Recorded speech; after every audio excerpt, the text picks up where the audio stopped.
The wonderful quality of the project V on SHENTON is that it is standing on Shenton Way, a business district in Singapore, with a height of 240 meters. We have views to the Marina Bay, to many parts of the surroundings of the city.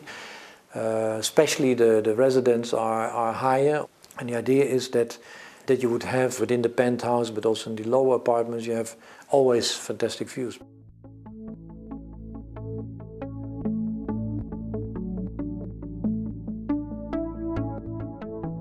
What's quite nice is that you have in the size of the project with the towers and the height, we have this opening, this view corridor introduced so that you do get different qualities of the plinth, you could say, of the project, the office part of the project, and then the residential areas here in the vertical towers.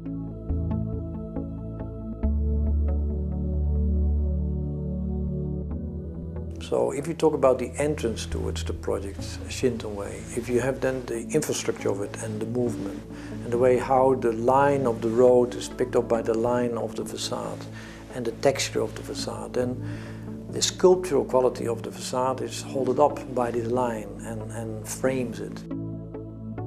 So this line will be to be seen during the day. That will be lit up in the night also. So in the night we will try to see if that movement, what we find in the surroundings, in the movement of the surroundings, we find it up also back then in the line of the way how this light comes back into the development of an animated line within the facade.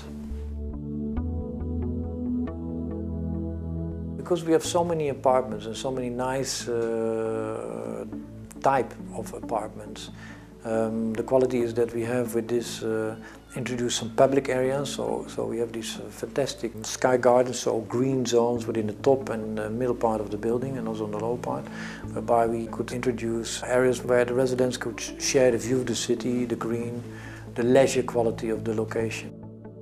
The pattern of the facade related to how in one line the project is having a coherent quality. You have different types of textures going to the side and the front and the lower part of the building.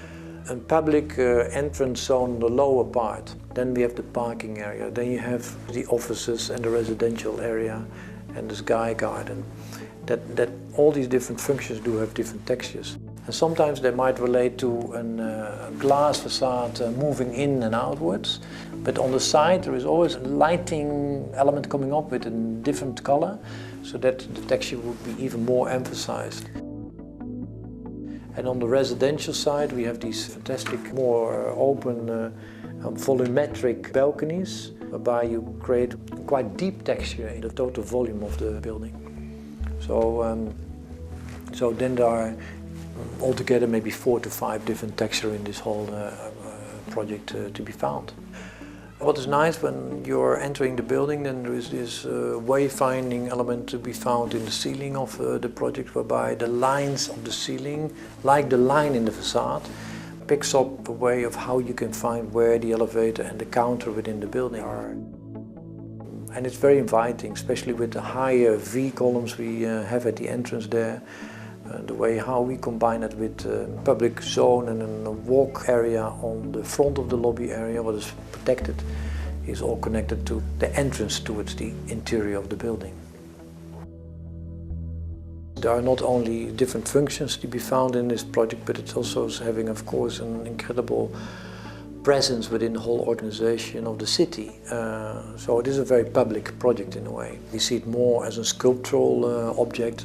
Apart from that, of course, that there are programs and functions behind it. The texture refers more to a